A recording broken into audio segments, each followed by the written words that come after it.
Hey, everybody, what's going on? It's Wednesday. It's Andor. It's the penultimate episode of Season 1, and we're going to be talking about it here on Sith Council. We're excited about it, man. Excited to talk about the show. Tony Gilroy was asked about Season 2. There's some teases, maybe some legacy characters coming into Season 2, so we'll talk about that. Dave Filoni and Kathleen Kennedy had some meetings. We'll talk about that as well.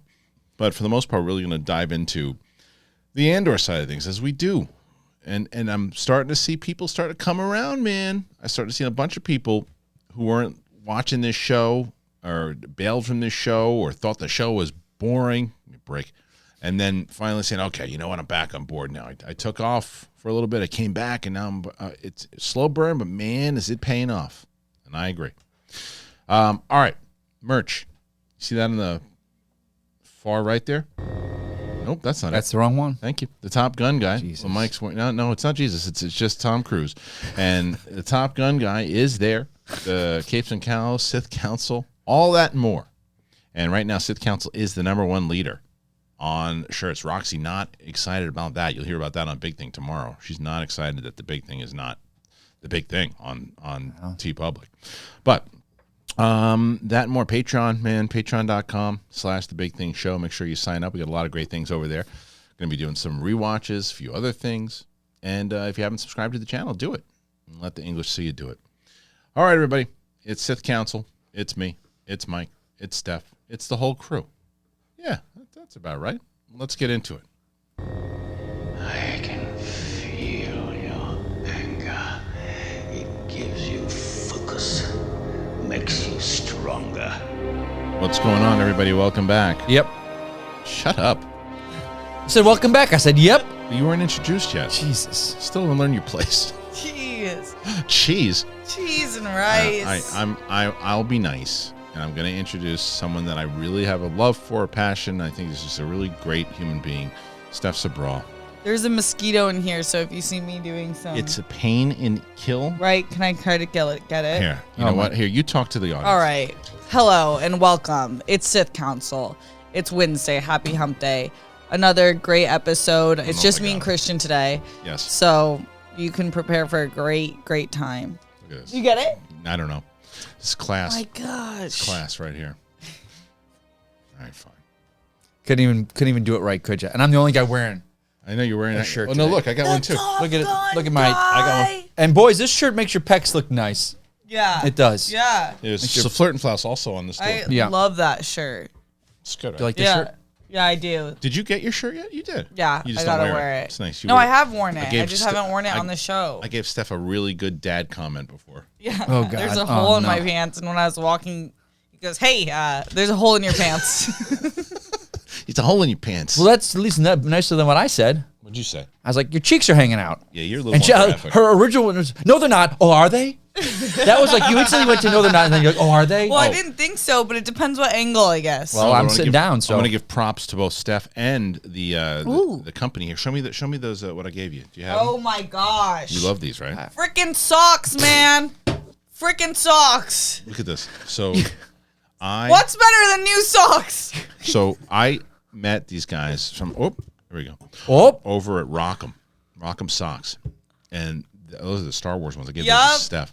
And they're fans of the show Oh, for a yeah, long they time. have Andor on it. Really good people. I met them at what the hell was it, Star Wars Celebration? Or no, D23 is where I met them. okay.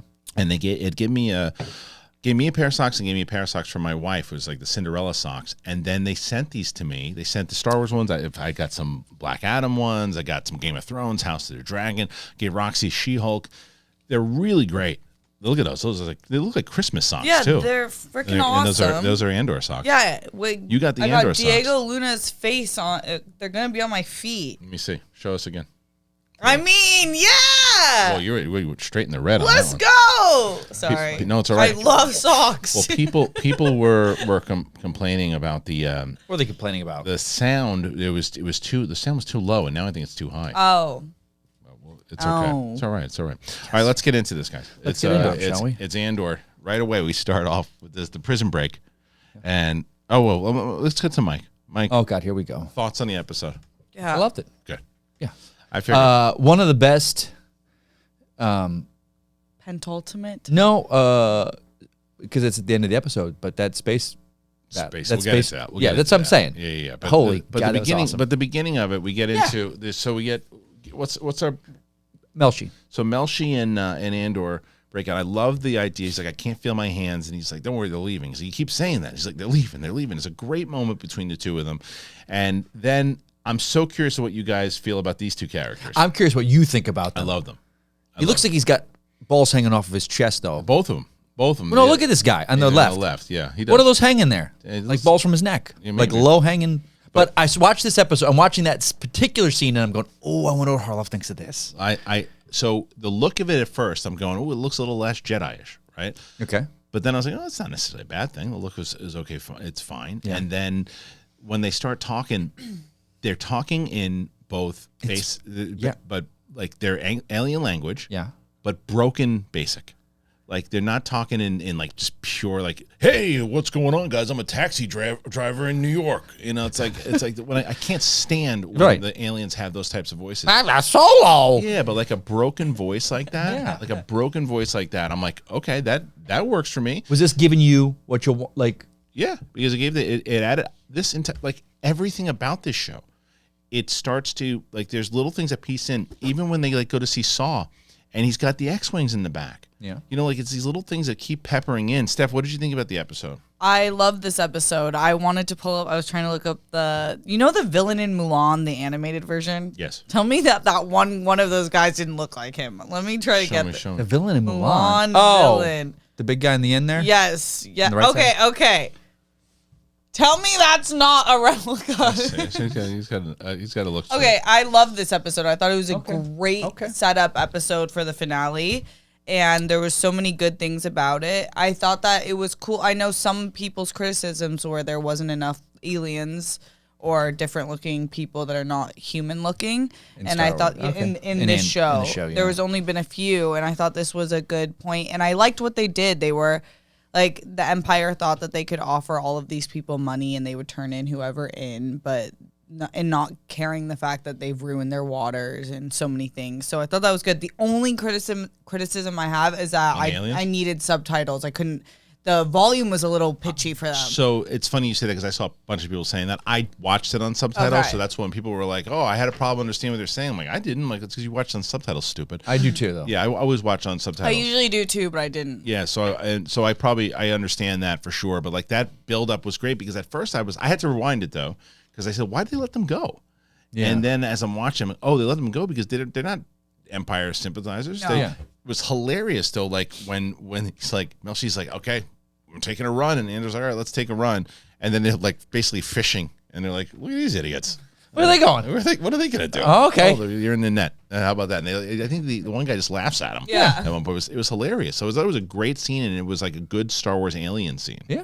Yeah, that netting was disgusting. It was gross. It was Really gross, gross. but I thought that was a great scene, and Yeah. I thought it was a good lead up to it. And then we obviously move on to some more stuff going on, and I thought that this was a great scene, by the way. Mm-hmm. So obviously Val, and then what's everyone thought it was Leia. It's clearly not Leia, but what's her name? Is it Mike? You know? I don't know. Come on, champ.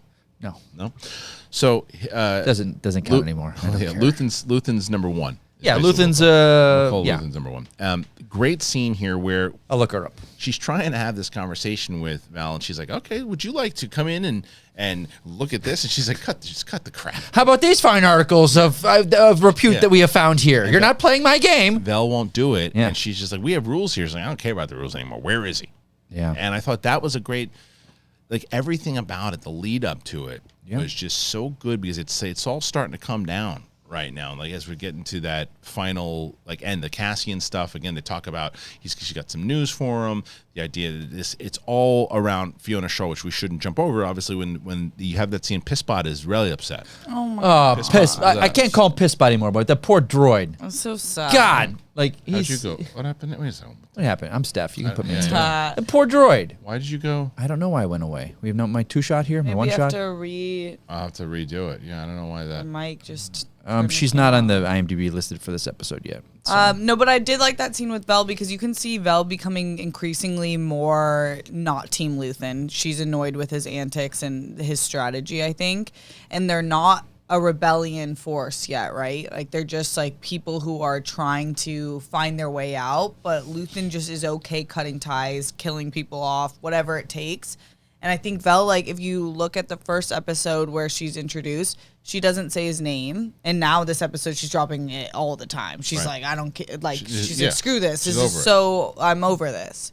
Yeah, it's a good angle overall, and I think that what they're doing with the setup where it's like they're still kind of conflicted, all of them, Luthen's band. You know, it's not like they're not so kumbaya over there.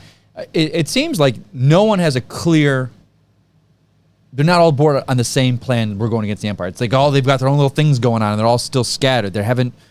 I mean, I guess this is the building to Mon Mothma and the rebellion as a whole. Like, and I know that's what he's looked at this from Andor's story, but this is the seeds of the rebellion where we're now seeing all these different parts of it that are all different. Mm-hmm. You know, we're gonna try this, and we're gonna, Saw's out there doing skirmishes and battle, and Luthen's doing. Trying to put the pieces of being the Axis. Mon Mothma's doing the finance of it, but it's not all. No one's on the same page as far as like this is how we're gonna do this, and we're not gonna sacrifice. And Luthen's like, I'm gonna sacrifice everybody.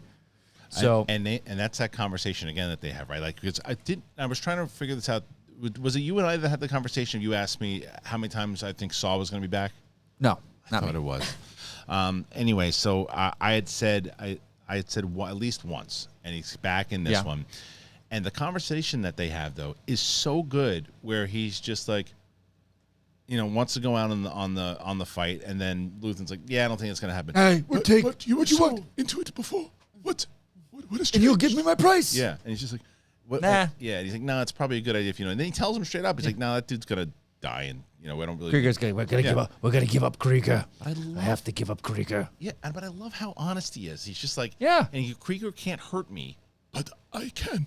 Yeah, you can.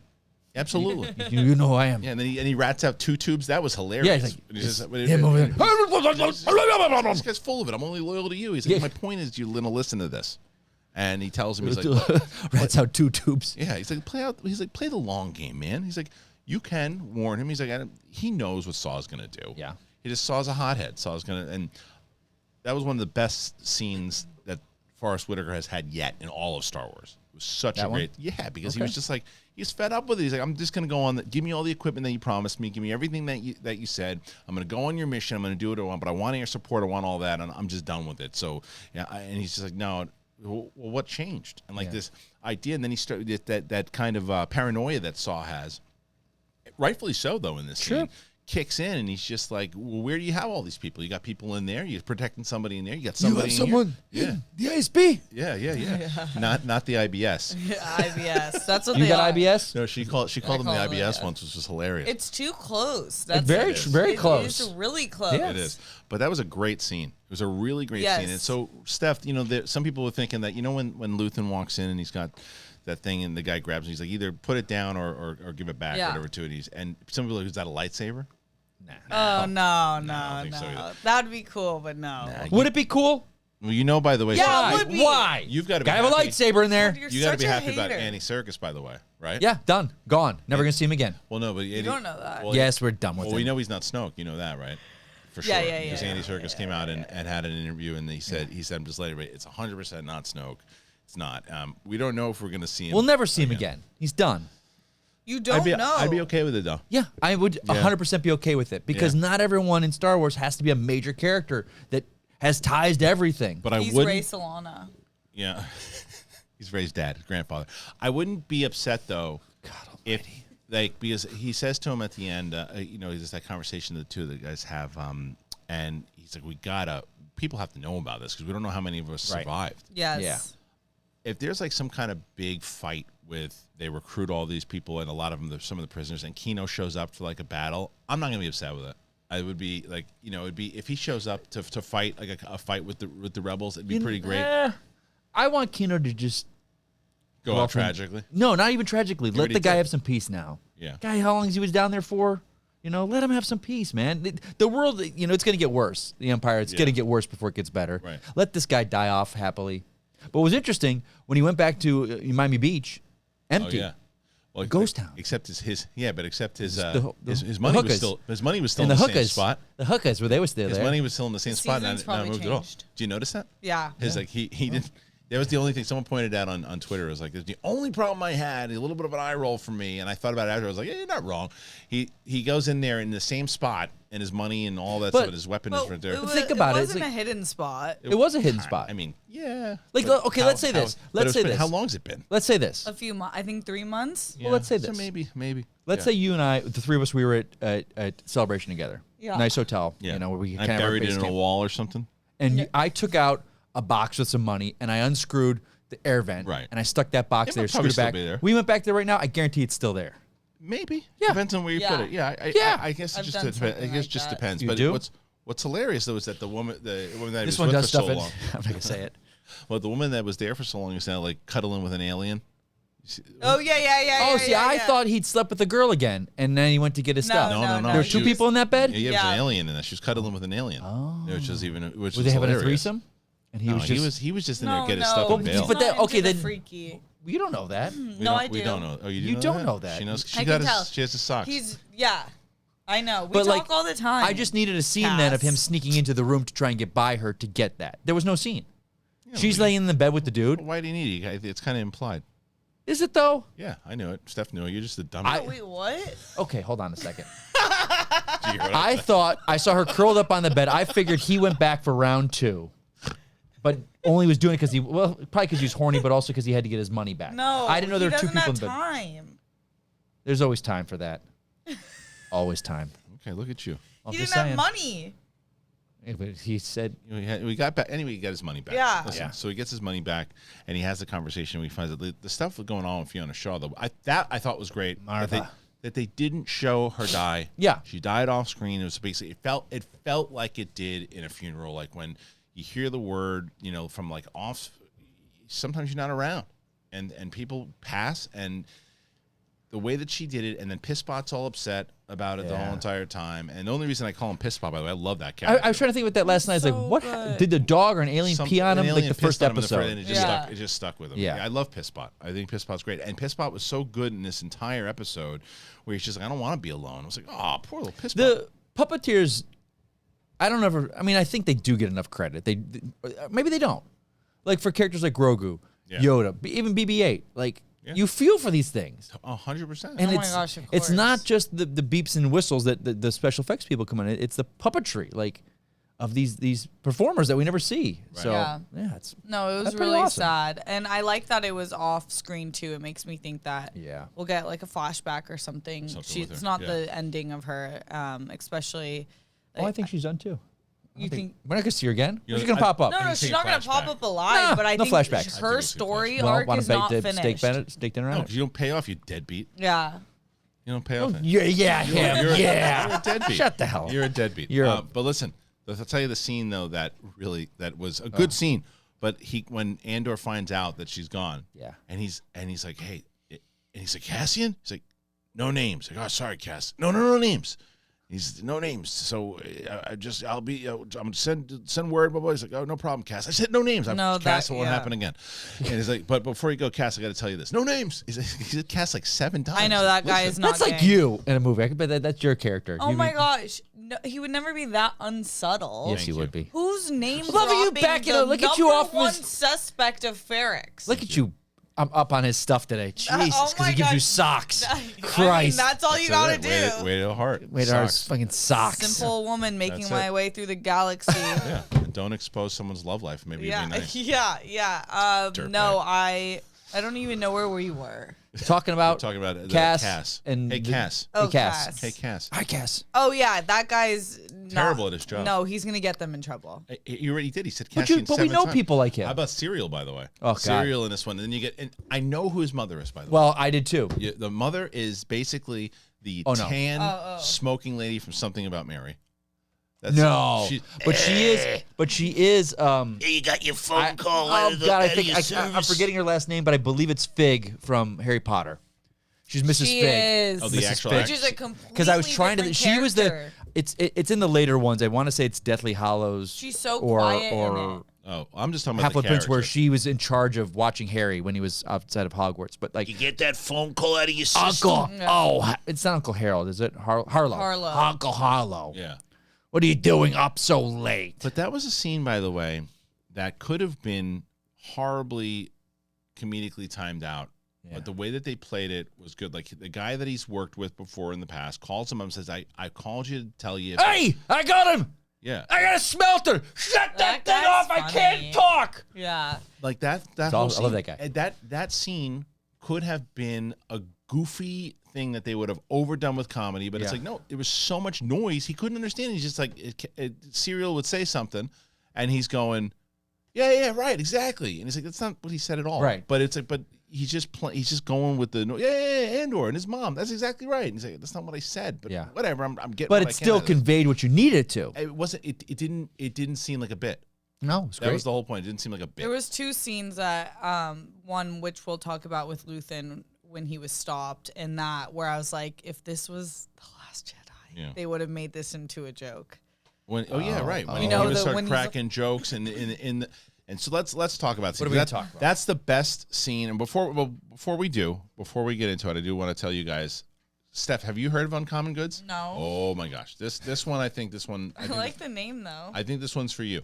I'm gonna tell you. Yeah, I'm gonna tell you about it, and you tell me if this sounds like it's interesting to you, because I feel when they told us they were coming aboard, I was like, well, Steph's gonna love this, and I just wound up getting my wife a few gifts from Uncommon Goods, and I'll tell you exactly what it's all about. So, and Mike, you should pay attention to. I'm listening. For Shannon on this one. Uncommon Goods, if you're looking for holiday gifts and you're looking for some Christmas gifts, you want to avoid the boring, basic, and bland gifts. Uncommon Goods is the secret weapon. Uncommon Goods is here to make your holiday shopping stress-free by scouring the globe for the most remarkable and truly unique gifts for everyone on your list. Whether you're shopping for your Secret Santa or your entire family, Uncommon Goods knows exactly what they want. I know, Steph, you're going to be shopping for your family soon.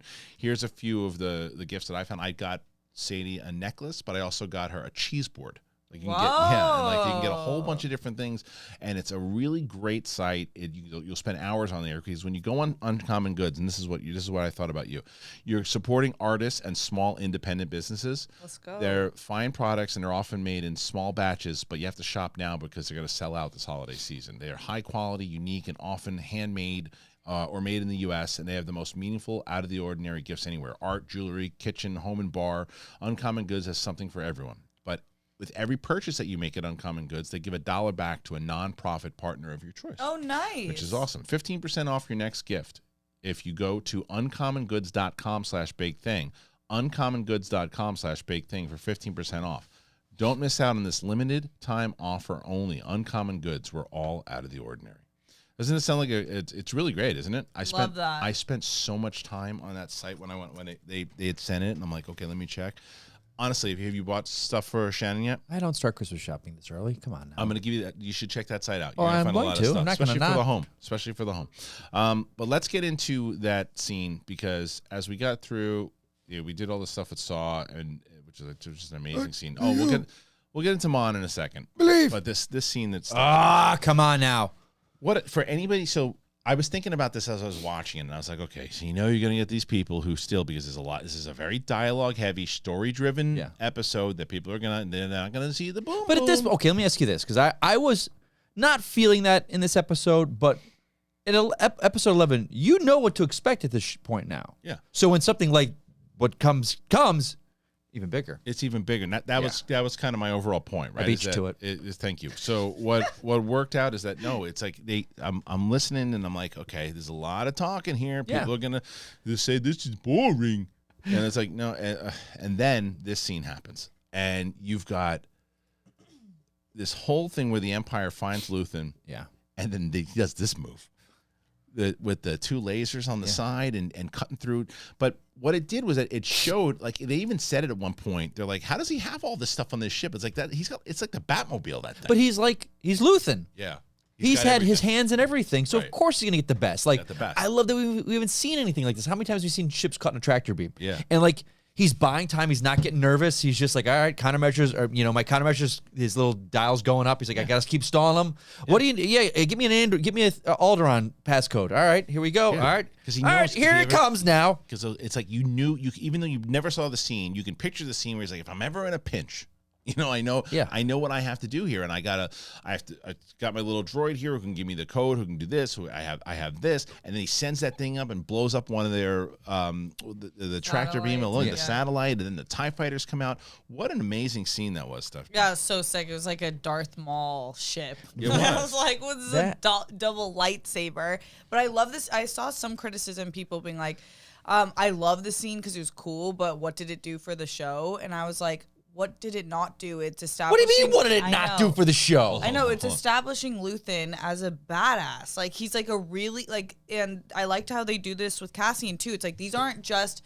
They are your everyday people, but they've tapped into something more within themselves and they're prepared. And then also on the Empire side, it's so representative of like cops who pull people over for nothing. And then they're like gonna ruin your entire day because they feel like pulling you over. But they were actually, but the funny thing is they were pulling him over and they were right to pull him over. Yeah, they were right. They were right. Why were they pulling him over in the first place? Well, they just didn't. They saw him kind of hovering outside the planet, and they were like. But then they're like, it's Alderaan plates. Should we let him go? Oh no, we're still gonna board him. You said because he So said those we need. fake, He said we need the practice.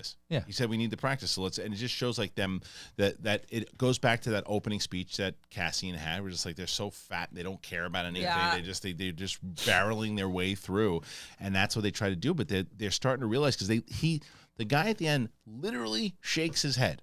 If you notice, you go back and watch it. He goes. Like he just Whoops. what just happened? Like they just had this little ship that they should have just boarded and brought in, and the guy just took out a bunch of TIE fighters, blew up their satellite, and got away free. Like he's like, who the hell was that? Yeah. So for anybody who says that didn't do anything for the show, what are you talking about? That's like that whole point of that scene is to do establishing the Batmobile is what that was, but also showing like the stuff that he was going to give to Saw, he's given to himself. He's putting himself in the position to get out of there because I was a little nervous at one point that something was going to happen to him. Same. To Luthen? Yeah, but I also said but because he hasn't done enough yet. He's always 10 steps ahead. Yeah, and what I mean he hasn't done enough yet to find his predecessor. Mon Mothma is not ready yet. From the Mon that we saw in this episode, she's in a lot of trouble. But financially, she's in a lot of trouble. She hasn't transitioned yet. What did you think about Mon in this episode, Mike? I feel she's a little bit overwhelmed at this point. Like the walls are closing in on her, whereas Luthen, the walls aren't closing in. The walls are closing in, and he's still up here. Right. You know what I'm saying? Right. He's above it all. Where feels like the pressure. But you talk about a predecessor, which is interesting because Luthen's dying eventually in this show. Yeah. But I don't think Mon is she's the spiritual successor to him, but she never gets her hands dirty like he does. He's out there in the field and this and that. Like, and here we showed he's taking on fighters. Mon never, and as far as I know, and I don't know if there's books with her, but she's never got her hands in it. She's usually in the boardroom. Yeah, she's a more. She's a senator in the room. Yeah. So again, we're it's interesting, but Luthen talks the talk and he walks the walk, though. He really does. He really does. He's taking a whole ship. Like he's like, okay, yeah. He's not afraid. Cool. He's not afraid to get his hands dirty. He does it, and he knew there was no way out. He had to do it. Back in, I think it was episode 2 or 3 when he meets Andor and they ride off on his speeder and all those things were falling. Did Luthen set that up? Was that like his plan? He put the explosions in there. He did that. So that was all. So so that's again another thing, another beat of why is this in here? Because of this. It shows Luthen how good he is. Yeah, he rigged the buildings in just in case something went down. Okay, good. So like all of that was just so well done to where we got, but the stuff at the end though, let's talk a little bit more about Mon. Okay. Because we learned more about the daughter. Yeah. And she's kind of like part of this like religious cult. Yeah. Well, it is creepy, but it is happening in I'm sure other places in the world, but in America, some of people's kids are becoming more extreme than they are, and there's just this interesting fad happening, and so I like that we see that with her. She's clinging on to tradition in a way that like her mother so clearly isn't. And their marriage is miserable. It's a mess. Yeah, and so it's this act of defiance, but into misery. It's like, your family is, a certain way and you believe a certain thing, and then you come home from school, your kid comes home from school one day and they're wearing a red hat. Right. Yeah. One of those, and you're just like, wait, where did this come from? It's like, no, that's what I believe now. American Ninja Warrior. Yeah, exactly. Yeah. It's And American. again, this show is such a good parallel for our worlds. Like she wants her kid to grow up and do these things, but the kid's got a voice of her own, and you have to go. At what point should your child find their path on their own? And like it's parenting is only so far, but you have to have some independence. And what is she going to do also? Right. And that it's a great conversation that she comes in. She has a conversation. Her daughter has a conversation with Val, and you see Val's getting more involved now too. And so Val's lover, Cinta. because we shouldn't forget Cinta's about the spy. And Cinta's been, and you could see it bothered Cinta when Andor's mom passed. You know, you could see that in her face. Cause she's like, you know her? He's like, I just started to get to know her, right? But like, it's starting, like, she's on the ground right now, and she's getting involved in all that. And like this setup too, by the way, and we shouldn't pass over what every time Dedra, she just gets more and more ruthless, right? Yeah. So Dedra now makes this play like, no, let them have their funeral. It's like not even thinking once about the human emotion, just like it's going to help our setup. For sure. It's like, yeah, let them do the whole thing. Give them the permits. Yeah, and the guy's like, wait, what? Like, okay, whatever you want to do. It's like, yeah. And then the other thing, and I mentioned this, and I mentioned it on Big Thing, which later tomorrow. So, Bix, who to me is she is a fantastic actress. Oh my really gosh. good, and just one of the most attractive women I've probably seen in the last like 10 years. For sure. Okay. And the reason I bring that up is because this is why I love this show. This show does not try to just have to glamour everybody up. She has been tortured. She has been beaten. She has been just wrecked, and she looked it. Yeah. When they showed that scene of her, you didn't even recognize that it was her. And this is someone who is she's a very attractive woman. Yeah. She looked just in trouble. She did not look good. She looked tired. She looked. And good on her too is like she went to. There's a lot of sometimes actresses and actors won't go down that path and go. I don't want to look like this. Yeah. It's my brand. It's like tough. This is the thing. I'm not saying she said that at all. Right. She's the kind of actress. Like, probably, let's do it, because it made it feel real. Yeah. And when they do this stuff where it's just like, oh, the makeup, and I feel like you wouldn't have got that on other shows. I feel like you would have gotten like, okay, she still looks. She's a. Really you could have seen the execs going. It's like. She's so dirty. You really made her unattractive. Right. Like, can you maybe wipe some of the dirt off her, wipe some of the blood off her? She's an attractive woman. We're not you have to give her. You have to give her the fat, puffy eye. Yes. Can you not do that for this? Yes. One? Oh, you know, there's people looking at the dallies at the screens going, "What did you do to her?" Right. Yeah, absolutely. And this show's like, nope. And she probably was like, more. And I loved that. Yeah, and I loved everything about that because it shows she's just. And they asked if it was what's the dude they're setting up for the to get killed. Basically, Luthen's setting up him in the 31. Anton Krieger. So Krieger, but yeah, not someone famous. No, I love that. Remember that? We thought it was like this is gonna be a big reveal. No, we thought that the mobster. No, but I think we say like Anton Krieger might be one too. Also, but there's all this talk we haven't seen them. And shows up. They're not doing it. Nah, I love that. I love that. And so Krieger, by the way, they asked Bix and they say, "Is it him?" And she, like in that, and the way that I read it, and I'm curious what you guys think. The way that I read it is because it wasn't Krieger. Obviously, it was Luthen. Yeah. Did she give Krieger up because she knew that would be, to protect Luthen? She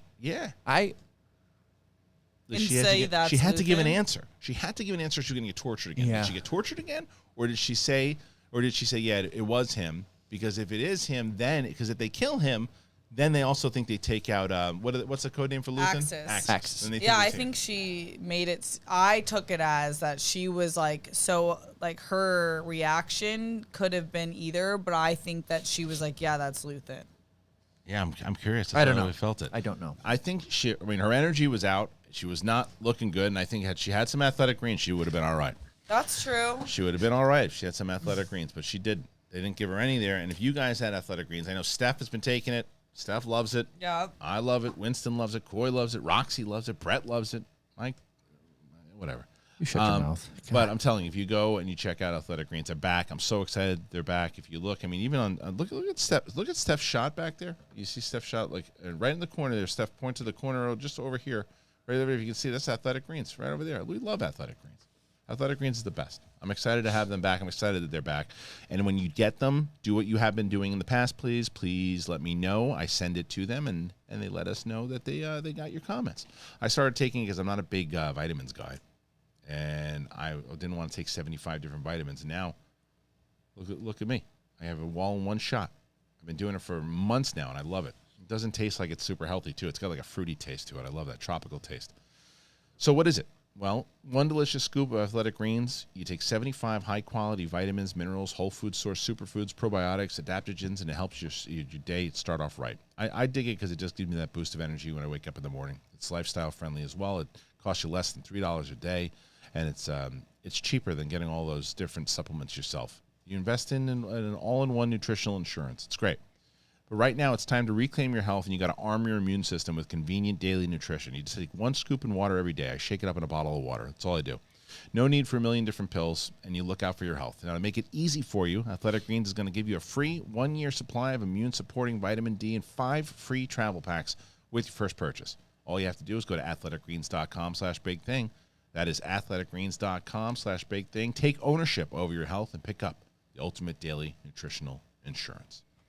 I love Athletic Greens. I'm so glad that they're back, and I hope that you guys, I want them to keep coming back, but I want you guys to try it. Try it out. Use that code. It helps out tremendously. Okay, so moving on. Yep. And getting to say Mon Mothma. When are we going to see Mon Mothma start to step up and become the Mon Mothma? Because right now she's scared, and I like it. I'm not saying, oh, come on, I want to see Mon Mothma be Mon Mothma. I like that this is the progression of it. But I'm curious, Steph, let me ask you first. When do you think we're gonna see her start to become that many Bothans have died Mon Mothma? I think season 2, maybe episode 3. That's specific. My guess. I like that. Yeah. I like that. Mike? I was going to say season 2. Yeah. I mean, is it going to be 12 episodes probably? And we are doing a 3rd season? Not right now. And that was my next question. Are you guys, with the announcement that there's only 2 seasons, with as detailed as this is so far, do you think they'll change their mind, and would you be bummed if they don't? That's a disgusting face you just made right there.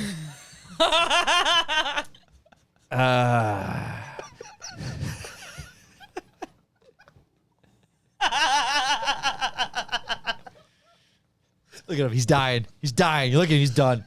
It makes me laugh more when you laugh at it because you knew it was good too. That was I'm thinking like. Yeah, you almost stuck your tongue in your nose. I don't know, because here let's get down to brass tacks and talk seriously about the show. Can you hit the Let's talk about this again. Yeah. The show's phenomenal. Yes. It's phenomenal. We can't come on. We agree. But is Disney happy with the numbers? I think they're getting better, dude. Okay. I think they're getting better. And I hope they have faith. 2's gone. 2's going. It's greenlit. We're shooting. Good. Yeah. At what point do they go, it ain't getting it? But it is doing good. It's doing well. It's doing good, but Disney it's not. needs the recognition, which this show Hey, could get them. you the don't have to sell me. nominations. Yeah, I don't think they're in a place. I'd want 5 seasons of this thing. It's just that when you compare it to like Obi-Wan numbers, no, it's not going to do Obi-Wan numbers. You're always going to get those people though that say like it's not Star Wars or it's boring. Right.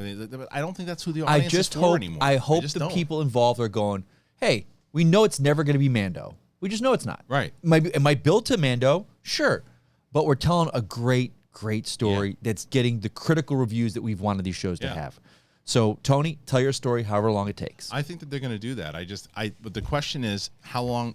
Now, if you hear what he said, there's two ways to approach it, right? Well, the 2 seasons though. Yeah. It leads into Rogue One. So if they're going to do a season 3, it would be Cassian wouldn't even be in the show. So he had said, because Celebration was confusing AF with him on stage, because he was saying we're doing 2 seasons. Diego's like 3. Yeah, and Diego's like, I am? Right. He goes, the last episode starts 15 minutes before we meet him in Rogue One. Right. So is it 2 or is it 3? Did he plan 3? I don't. You guys keep saying that you heard 3. I did not hear him. He said that on For stage. sure. That's what I'm saying. It was confusing. Because Cassian, Diego Luna said, I only signed on for 2 seasons. Okay. Well, the beauty of what he's done is that even if there wasn't a season 2, this would be a great lead up to Rogue One. I'd be okay with that. We don't know what happens next week, though. Because I'm saying there. That's true. We got 1 episode left. Him. And I'm like, what's going to happen next is going to be huge. Or is it going to be a cliffhanger? Right. I think next week is not going to be huge. I think it's going to be like, oh, we knew we were doing 2 seasons. We knew we had 2. No, I think it's going to be massive. I think it's going to be a big. But what's the big thing? They capture Andor. Well, I don't know. He shows up for Marvel's funeral. I think the funeral is going to be a and big shootout. It ends with the Yeah, shootout. you don't, We don't. But Marva's been saying since the get, like she's like, "Do you hear that? It's the reckoning." So Right. like Ferrix is in itself Breaking a point. character, Yeah. right? So like, I don't think Ferrix is gonna just be okay with the situation that they're in but right they're now. plumbers and mechanics. Yeah, There's they're- been no real presence there as far as the military. And granted, the military No, that they're comes all there, there they're now. kind of buffoons. As we've seen, they couldn't handle that little outbreak that Right, but originally now- happened but all with, the troopers are- Super. troopers are And there now. they took the Bix's partner, working Yeah, partner. I get that, but we I'm just don't like, know if they did the hanging or not. I think this is just going to be another like kick in the ding dong to them. Like, okay, the rebellion. Now we've got to Right. There'll be a big we gotta shootout. There'll be a big fight shootout. dirty like I wonder. they're doing. I wonder how long each episode has been. Just around like between without credits and with the credits. Sorry, without the credits, everything's around 38, 39 minutes. Yeah, they're short. Yeah, but I mean, but it's funny though. Even though it's short, there's a lot of detail. No, that, yeah. that the length feels fine. Do you think that we get close to an hour for the finale? yeah. Yeah. Yeah, I I don't. do. You Like don't? You think 40, it's gonna be the I same? think it's going to be like 50. Anytime with these Marvel and Star Wars shows where you think, oh, it's finale, they got a lot to do. They stay the same. And then you see it's like, oh, well, that's not a lot of time. I think this is going to be a big. I think everyone in Ferrix is gone. I think gonna Ferrix. blow 'em up? I think the Ferrix storyline is wiped out after this episode.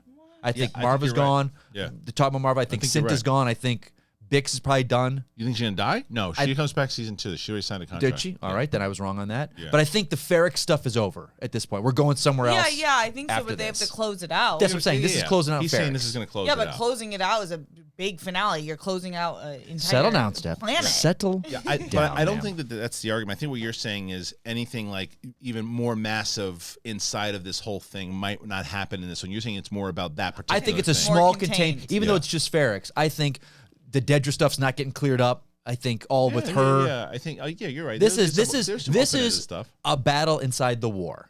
Yeah, That's gonna happen. We're gonna see a war eventually, season 2 into Yeah. 3. I think that it'll be. I think that, but I wouldn't be Star surprised. Wars, But I wouldn't be if surprised you if will. like Saw got involved in this battle. Like I'm at the saying, end and there's all no that stuff. Saw with Anton Krieger. That's not happening. I I don't think in any this of one. that stuff. I think Krieger. I think the Krieger stuff will happen. So you think they're gonna have a Ferrix thing and the Anton Krieger Saw battle in space? I think because every episode, That'd be great. every episode has Okay. had multiple characters Yeah, doing stuff. you're right. So they're not gonna. I don't think they're gonna spend the whole thing at the funeral. Only 40 and minutes, I buddy. think they've been setting up this Krieger thing for the entire season. Yeah. That if they waited until next year, you're gonna be like, You're right, you're right. Okay. You know, But isn't he already taken care of though?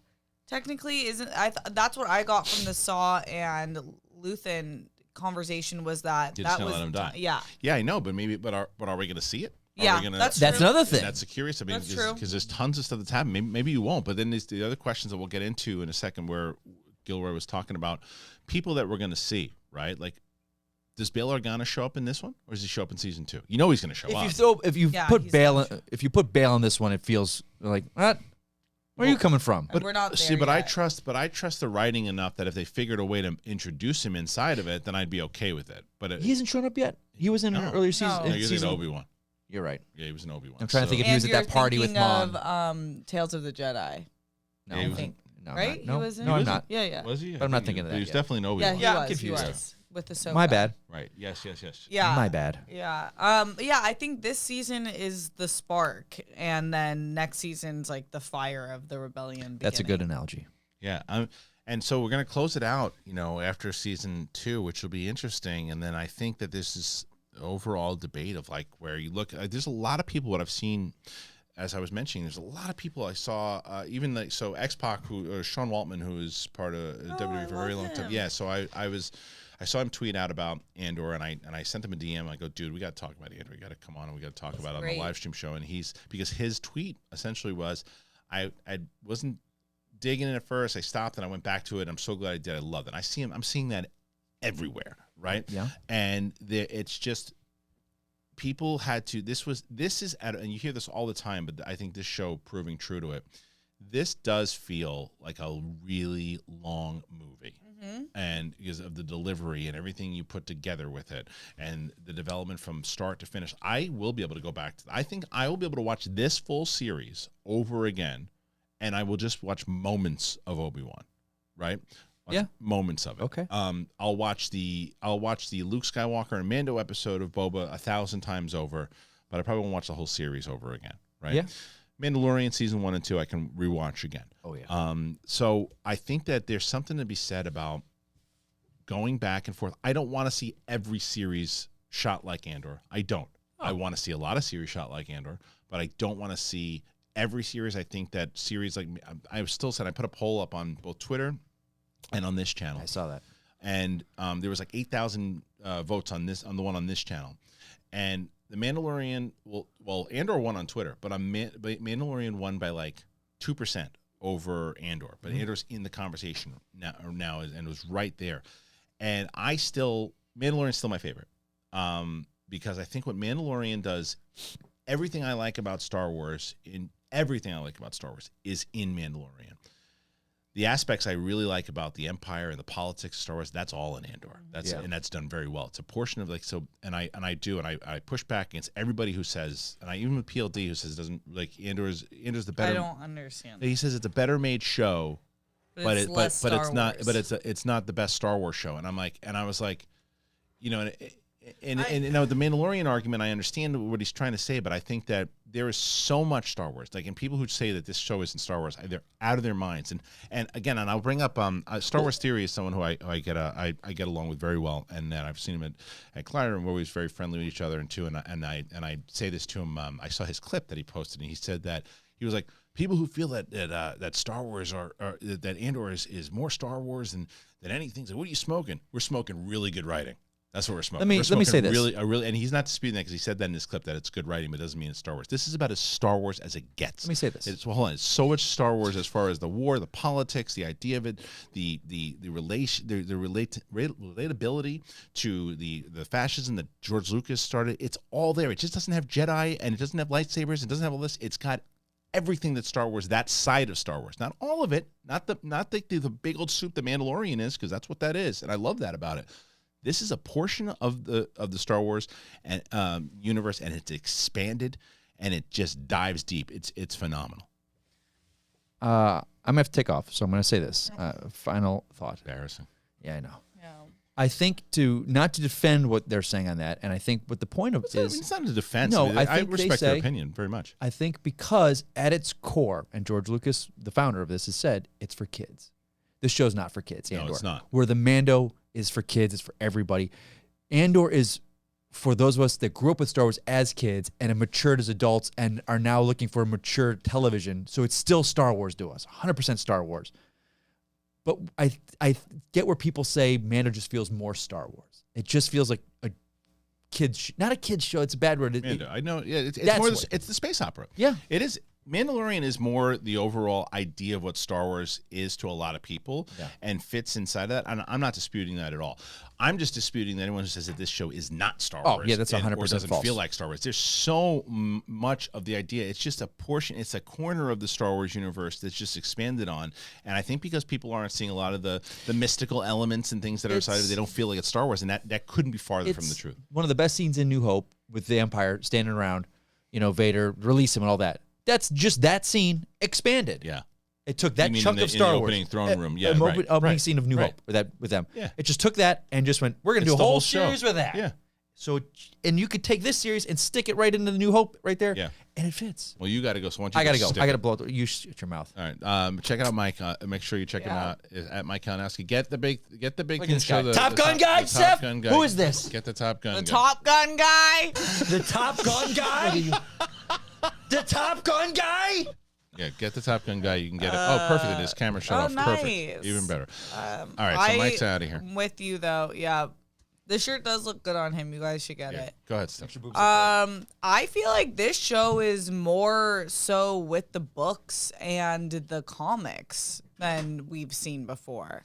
Like in terms of the actual detail and getting to like the slow pace of how fascism can take over and how the empire grew itself and the more specific of the plans and how it actually all went through. I feel like this is like the books. Like when I'm reading the books, It feels like a book. Yeah, right. It does. Absolutely, it feels like a book. And I had said that actually too. Where it does feel like this. This to me proves, and because it's not based off a book. But it feels like it did, and it just proves that you can expand books like this because that's the kind of writing that's involved. You feel like there's certain scenes with Dedra that comes right out of. You feel like you're listening to it in an audiobook, or you're reading it before you go to sleep, and this whole detailed scene of all the stuff that she's going through and doing, and it's just that's the one thing. Is the writing on this show, as much as I love Mando. I mean, I love Mando, and it's my favorite.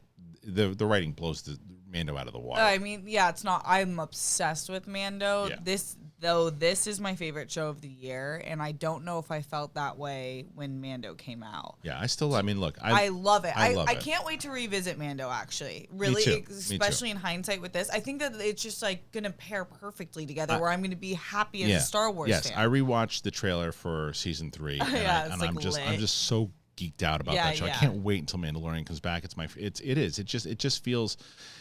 It just feels like right after that Return of the Jedi stuff. It has more of that classic Star Wars feel. There's no doubt about it. I won't dispute anybody who says that. But I will say with Andor, what they've done is like I am so invested in every character. Yes. And for the first time in a long time, it's like anyone could die. Yes. Rogue One did that because we knew what was going to happen. But this one, it's like I know all these characters, and if they die, I'm gonna be so upset. You're gonna be bummed. And or if speaking they of, die and I hate them, like Dedra, I'm like, right, woo, right, the right. witch is dead Because of the buildup, Yeah. right? And so, by the way, you speak of that the dying and all that kind of stuff too. Now there's that scene with Andor at the very end when he gets off the phone. Yeah, he's bummed out. I love the scene because he's like, everything right? He's like, everything's fine, and clearly it isn't. But how about this? Look at that. Now, the parallel between Rogue One, when he's sitting on the beach at the end, and Good just call. seeing, and he's just sitting there and he's looking, and that piece that he's got now is the same piece that he ultimately has, and it's the foreshadow of his death. I thought was just such a great moment, and it really worked out. I love them, just the simplicity of going to the ocean. Yeah. With like all the complexity of where they've been to end up there, I just thought was like a really beautiful moment. It really worked out. And the way he like was acting like nothing was wrong to his friend. He's fine. Yeah. Like the way he acted that. He was trying to hold like, it. It damn. was amazing. Yeah. All right. Before we move on into some news going on, I also want to tell you guys about RUMPL blankets. Oh, I need a new blanket. Do you really? Have you tried? So serious. Have you, Steph? I'm not even kidding with you. I'm so serious. This is. It's winter. Before you leave and when you're walking out, you have to talk to my wife. Okay. She is obsessed with RUMPL. Oh dang. And I've told you about it before, but RUMPL, so you guys know, and again, you're going to love this as well, too. This is, again, up your alley. But RUMPL is on a mission to introduce the world to better blankets. This is perfect for Steph. And she's writing it down right now. RUMPL applies performance materials typically found in premium outdoor gear and active wear to modernize a dated and boring category. Their products are a perfect addition for any adventure, whether it's camping, hiking, or just relaxing in the wintertime, right? So they recycle over 5 million plastic water bottles a year. It's a certified B Corporation, which means that they are legally required to consider the impact of their decisions on their workers, their customers, their suppliers, their community, and the environment. Every year, RUMPL offsets the entire carbon footprint of their company. It's a proud member of the 1% for the Planet. Through this program, RUMPL donates 1% of sales to support environmental nonprofits. It's made from discarded plastic bottles. The extra durable 100% recycled 30D polyester ripstop prevents scratches, snags, and tears. It's so true. So I took the one that they sent me a couple months ago. I took to my daughter's soccer game, and you're soccer players, so when you throw a blanket down on the dirt, and rocks can rip it up. Nothing. It is so durable. It's awesome. But then they sent these other two that my wife were like, oh, let me see, and that she's just snuggles up into the couch, and they're so warm. They're great, and they're built to endure the elements. And RUMPL blankets they repel spills, sand, stains, and odor. And I'm telling you, that is 100% fact. It is now the original Puffy is the RUMPL's #1 bestseller with over 1 million sold.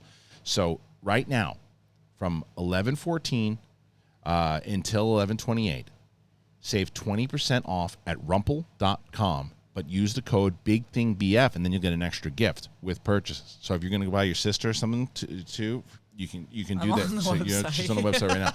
You can get an extra gift with the purchase by using that code BIGTHINGBF. So make sure you go to RUMPL.com/BigThing. I'm there. Not just RUMPL.com. RUMPL.com/BigThing and shop.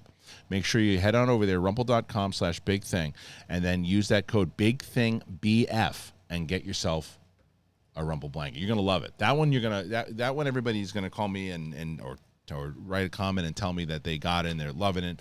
And help yourself out, and you'll enjoy it. So Steph's gonna do. Will you tell me when you get it? Yeah. Because I want to know what you think as well. I really will. All right, we're gonna do some more Andor stuff, and I want to talk about this. I want to talk about some Gilroy stuff, and I'm going over to Star Wars Newsnet, and I got to talk about this. This is big. Star Wars Newsnet put this article up, and this is from Eric Lentz. Andor showrunner talks about season 1 writing, production, and lessons learned. Teases legacy characters in season 2. Now, as hard as it is to believe, we're nearing the end of Andor's first season. In just over a week, we'll be halfway through the story of how Cassian Andor became the dedicated rebel spy we first met in Rogue One. Over the last couple of months, showrunner Tony Gilroy, who also worked on many of the rewrites and reshoots of the 2016 film, has spoken more about how the series changed throughout the development. Now, in a comprehensive interview with Collider, Gilroy has discussed the making of the show's first season and how he feels its lengthy development improved the final product. He's also talked about what viewers can expect to see in this show's second and final season. It is the final season.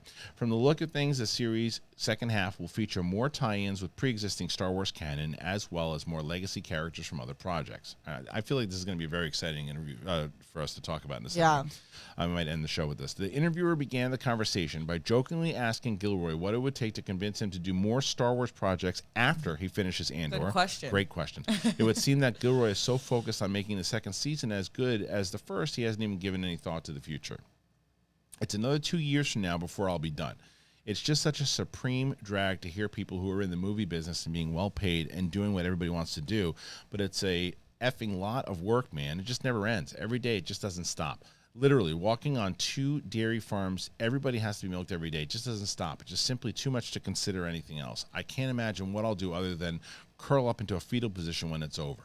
I want to live through it. We want to maintain the standard. We want to stay as obsessed. We don't want to take our foot off the gas, and we want to do something better and even more. We want to go farther if we can. I can't even possibly imagine what I would do after this. I really can't. It's too hard. It's a great answer. Yeah, that's refreshing. Yeah. Gilroy then spoke about how he hopes Andor will inspire future creatives to reconsider the kinds of stories that can be told within the Star Wars universe. Love that. The interviewer asked Gilroy what lessons he learned while working on the first season that he'll carry into the production of the second. The showrunner stressed the importance of having completed scripts ready and said that many of the same crew behind the first season will return. It's here where Gilroy drops potential hints for the future as he mentions that he'll have to schedule lots of actors to film for season 2. What's harder? What do you learn? This is from Gilroy. We have to make everything. We have to design everything. So we're so much more conscious. I think it gets a little spooky sometimes when you realize you have to design absolutely everything you're going to do, and that's daunting, and there's no shortcut to that, and there's no shortcut to getting stage space. Sometimes we're just really limited. My God, there's no more stages. I'd like to do that, but we can't because we can't get another stage. There's no more stages available. We can't do that because. Also, it's a lot more difficult to book the actors now because everybody's much more complicated. We're getting into legacy characters now as well. It's very complicated to get everybody to book out and everybody's schedule. Everybody's very busy. Nobody knew that we're going to have this many characters when we started, and that's my fault. So, juggling all of that, as you can imagine, what the air traffic control on scheduling is here, it's pretty complicated. So a lot of that stuff is really daunting and new. And that's a new terror, and I didn't feel that the first time around. But the things you learn, you get it on the page. Someone said to me the other day, who's your writer on set? I said, we don't have a writer on set. We never have a writer on set. We never have a writer on set, but the director's on set and the script is there. Everybody knows what they're doing. By the time we show up, we know what we're doing. Great answer. Viewers who pay close attention to the show's credits know that Tony Gilroy's brother Dan and John work on the series as well. Well, there is 2 more of them. Yeah. Dan Gilroy serves as one of the writers, and John returns to the franchise as an editor after working in the same capacity on Rogue One. Remember we had that interview that we talked about? Great. Yeah. Collider was sure to ask Tony how he convinced his brothers to join him on his second Star Wars project. No, I mean, look, it's a different commitment. Danny comes to the writer's room for 5 days and writes his scripts, and then he goes off and talks to me on the phone. John is needing to go to London on Sunday, and he'll be there for 2 years. He's my hostage there, so he's there every minute. So for Johnny, it's a 5-year commitment like me. But he has to live there the whole time. As for Danny, he can go on and do whatever he wants, so it's a little different. Gilroy also confirmed, as previously reported, that all the writers from the first season, including his brother Dan, will return for the second, with the addition of new scribe Tony Bazell. Yeah, Danny came out. We had Danny and Bo, and then we added a guy named Tom Bissell. Tom is really cool and really interesting, versatile, a good writer, but a very, very, very, very big Star Wars fan, which we wanted to make sure we had another pro because we're going into Rogue and we're going into Yavin and we're going into places that we eventually need to weave our way back to the source. So Tom came in and he's been great. So he's got some episodes too. One of Andor's most acclaimed qualities is how the series has juggled several ongoing plot threads while showing a lot of old and new characters and locations. Some characters and planets have consistently appeared since the series episodes, and others are featured as a single arc. Collider asked Gilroy if he was ever hesitant about choosing his ambitious narrative structures for the series. Oh man, I wasn't the only one. I had a bunch of people staring at me saying, "What the F am I doing?" No, I mean, I don't know where the moment. I mean, look, honest to God, because because it's just been going on. First, there was the whole lead up to it, and I went up to prep all winter, and I had some off the scripts, and we had the room, and we knew the shape of the show, but other scripts weren't perfect, and those guys were gone. And then I was going to direct, and then COVID hit, and quite honestly, COVID really saved the show because that stall gave everybody a chance to reset and go, oh my God, can we do this? And it gave a chance to retailer the scripts for everything we were going to do. It also pulled me away from being director so I could work on making the show. One of the series' more interesting story decisions is how it takes the viewer all the way back to Cassian's childhood and show how he struggled to survive his earliest days. When asked why Andor had to portray this chapter of the title character's life, Gilroy said this. I mean, again, same thing with the building of this person and whatever. My first thing is, I would really like to explain his accent. I mean, let's just deal with that. If he's going to be from Ferrix or is he going to be from anywhere, why does he have this accent? Well, I wanted to deal with it. So sketch that out for a couple of hours, and that leads to one thing, then leads to the next, and I wanted to enhance the source of rage. I wanted to enhance this sense of exile. I wanted to enhance this fundamental, almost pre-memory hatred of authority and the institutions that has destroyed his homeworld. It comes from that. But the very moment in front of this, I've had to explain his accent. What do I do about that? Film and TV production inevitably made their own set of challenges. Gilroy tried to make the most of series limitations and how to improve them. Yes, we had some budgetary things along the way. When we had the restrictions at one point, I think the original concept for Aldhani was going to be a couple of thousand people showed up there. I think they were going to do that in the beginning, and then we couldn't do that because of COVID. It got actually a lot more interesting. A lot of times I don't want to say it all the time because then everybody will pull you into the box all the time, but most of the time, this solves the problem from being better. Limitations are good. The problem that you solve pushes you deeper in it. And so makes the Aldhani culture so diminished and so on its last legs and so at the end of the road really made it better in a weird way. But there's other things along the way. There's things we couldn't afford to do. I'm in the middle of changing things right now that was completely written and built out because we can't afford to do it. I think the solve is an improvement. While Andor may have a long and tumultuous development process, the end result has clearly resonated with fans and reviewers alike. The series endured creative shakeups and the difficulties of film during a pandemic to become one of the most acclaimed Star Wars projects of the last several years. With Tony Gilroy and his writing and production team all returning for season 2, the series has a solid chance of ending on a strong note as it began. You can go to the Collider for the full interview. All right, there's a lot there, Steph. I mean, It really is. So this interview, though, everything he says, you just see how detailed the guy is and how he was talking about the one thing that stood out to me was he's talking about we wanted to enhance this, and that word enhance he kept using, and that's what he's done. Every single scene, every piece of dialogue, it enhances the next scene, and as you mentioned before, it enhances the character, and I think that it's done really well. And the other question that people were asking is Tony Gilroy's been on record that he's not a massive Star Wars fan. He's just a fan of the spy thriller genre. He wanted to play in this, but he's not dismissive of people who are. He's actually bringing in writers who are massive Star Wars fans because that helps enhance his show. So what did you take away from what we just heard there?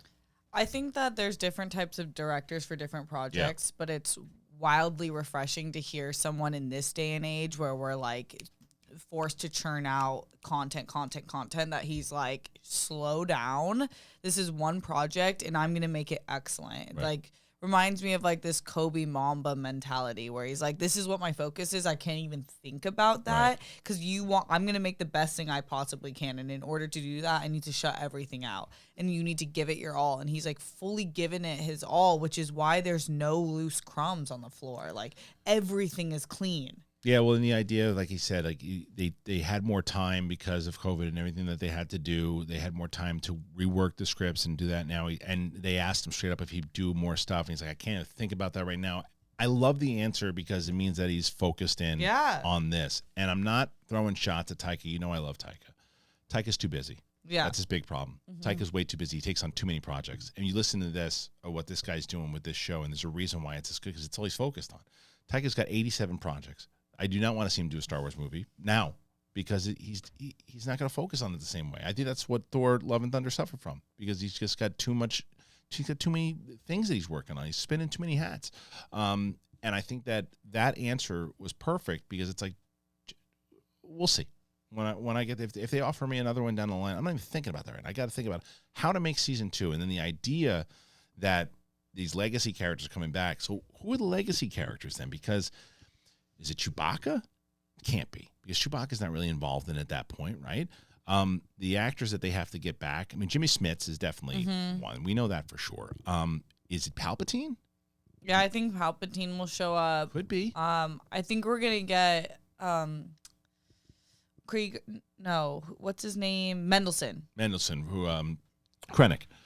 So I mean, yes, and I don't necessarily. I mean, do they count him as a legacy character? I guess so, because he was in Rogue One. But I mean, he's someone who's been around beforehand too. R2D2, C3PO, maybe.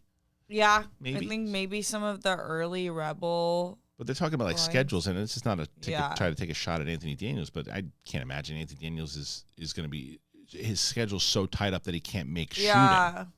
Like, you know, maybe he's doing appearances and stuff, but he's got to be able to make. So I don't know who he's talking about specifically. Mads Mikkelsen's character. I mean, yeah, he could show up. I don't know too. if that's legacy, but, he's still, busy. But if they're looping in those types of characters as legacy, then yes, you would assume more so in there, because who else at that point would they kind of fit in? Because obviously, even if they're not getting Harrison Ford, because he's too old at the point for where he was there anyway.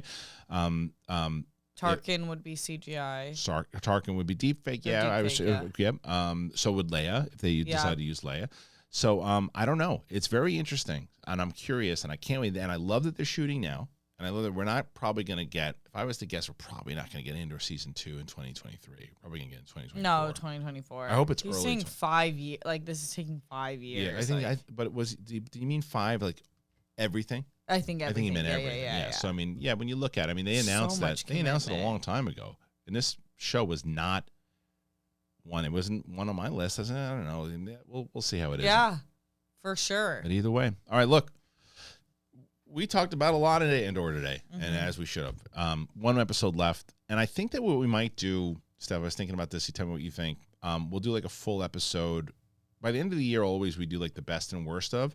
I think we can do like a full best of live action, or maybe like ranking the live action and talking about those shows, and maybe just all the television shows, including the animation as well, and just include all of it. So I'd be down. So we'll see. All right, everybody, make sure, once again, if you have not already, if you're brand new to the channel and you haven't already subscribed, please subscribe to the channel. Help us get to 70,000. We're trying to get there.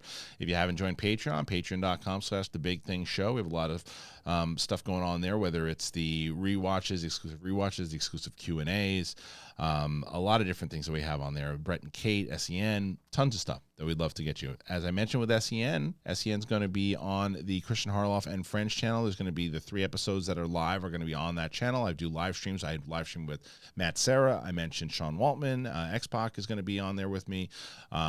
We've had Brett and Kate on there. It's a lot of fun. So if you're not subscribed to the live stream channel, the Kristian Harloff and Friends channel, please do that. The Schmodown Archive channel.